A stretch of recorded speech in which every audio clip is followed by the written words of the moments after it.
En cyclisme, la troisième étape du Paris-Nice a emmené les coureurs aujourd'hui de Sepois près de Montargis jusqu'à Moulins dans l'Allier. Une étape remportée par l'Irlandais Sam Bennett. Vous le voyez sur ces images. Le Néerlandais Dylan Groenewegen conserve le maillot jaune. Cette édition 2019 du Paris-Nice qui aura rassemblé beaucoup de monde dans l'Est du Loiret ces dernières 48 heures. Une belle promotion sportive et économique pour tout un territoire.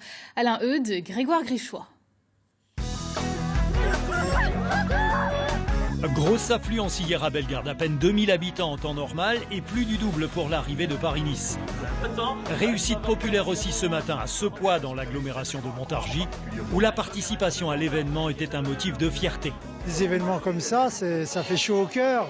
J'ai été voir l'arrivée hier à Bellegarde et aujourd'hui, c'est un honneur pour moi qui est sepoien, qui habite Sepois, de recevoir Paris-Nice.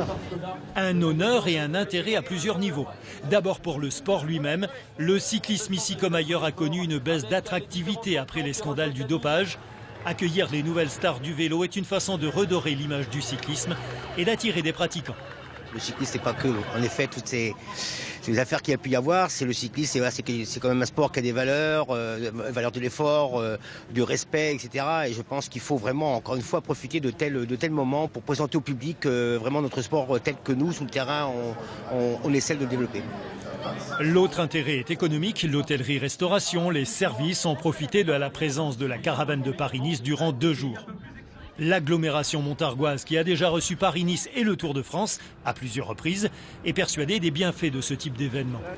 On a un partenariat avec ASO de long terme dans l'agglomération montargoise, puisqu'on a organisé les arrivées du Tour de France, des étapes du Tour de France en 2005 et en 2010, qui ont été des formidables succès.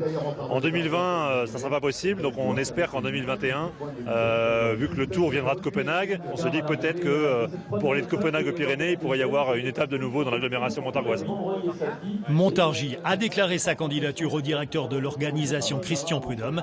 La décision devrait être connue dans un